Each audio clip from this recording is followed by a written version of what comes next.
All right, the 3D printed Lazy Susan mechanism, giant thrust bearing. I actually started this as a project to build a thrust bearing for something else, and I'll probably get back to that one day. But as I did it, it was so good. I thought, hey, this would make a great Lazy Susan, and then I thought I wanted to make a big giant Lazy Susan for my printers, which is what I did. So I could just carry a printer over here, put it on if I want to work on it. It's much more convenient in a tight space, and it really worked out quite well. So I don't mind sharing them, and hopefully people can find other uses for them. I made 3 sizes just randomly for different uses, and I'll show you how to put one together. It's pretty intuitively obvious, but it might be helpful to some. And also, I'm going to stand on one and show you how that works. I'll do that right now.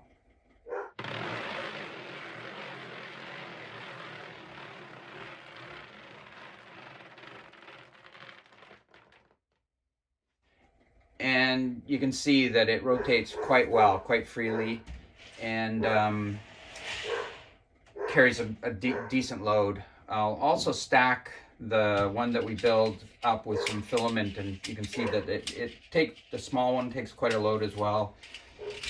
And lastly, I did a little experiment with synthetic oil, synthetic lubricant. I used the Superlube brand. I initially, first of all, I've used them without any lubricant, and they work fine. They work really well. But I just thought it'd be interesting to see what the impact of the lubricant was. So the first thing I did was I opened this one up. I over lubricated it so that it got thoroughly coated, and put it down on the ground and stood on it, and it was super noisy, and no better in terms of its freedom of movement. Very unscientifically. I just see how many times I could spin on it. When I first had it without any, like one push spin, when I first laid it down without any lubricant, it was a struggle to do a full rotation. Got to about 360 degrees. After I added the excessive amount of lubricant, it was exactly the same, only it was louder, and I can't at the moment rationalize why it was louder. But it definitely was, and it was louder in one direction more than the other, so I can't process that yet.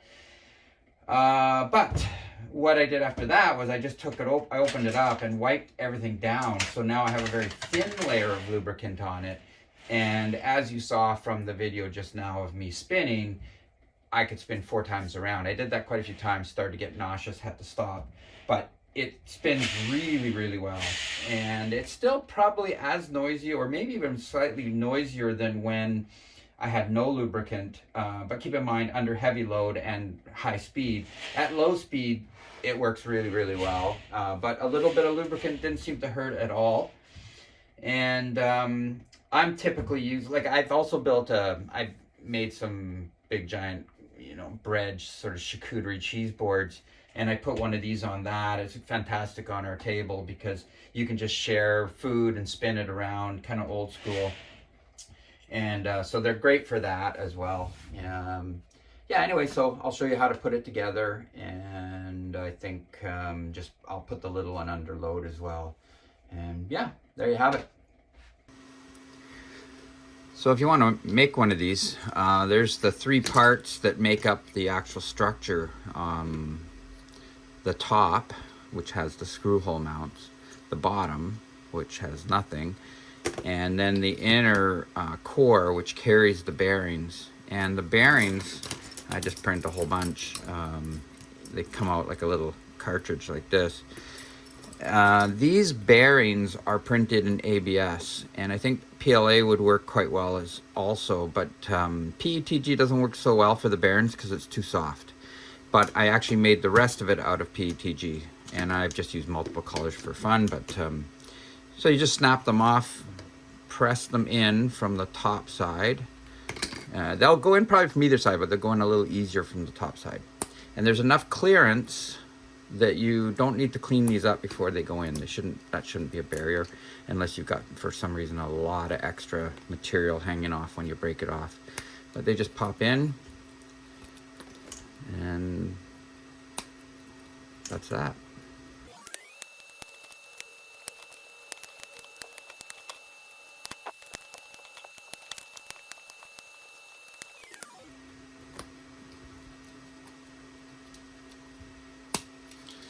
And that's it. Once they're all in, you can just make sure they all do roll around a little bit, and then drop that into the bottom. The top doesn't really snap in, but it has just enough interference that it will stay together. And that's it. You can understand why I demoed the small one, because it does take a bit of time to put all those bearings in, but it works really well. And I did have a couple of requests for people who wanted screw holes in the bottom section as well. And I'm not really sure why or how you would put screws into both sides, but anyways, I've done it, and those are posted as well. So if you need those, you do it. So the little bearing that we just built there, I thought I'd just do a little experiment, because I haven't done it before. I didn't really know what kind of weight it could support, and I think, or intuitively, the bigger the bearing, probably the more weight it can support, but I'm not 100% sure of that.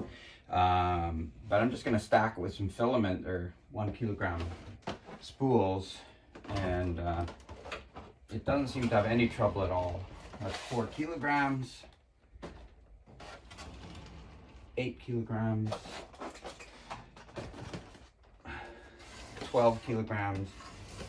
It's actually just touching down a little bit, but I think I could go much higher.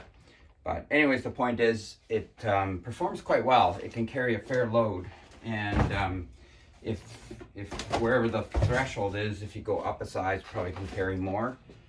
And conceptually, I think we could build it with bigger bearings too, make it withstand greater forces. Anyways, hope it's useful for you.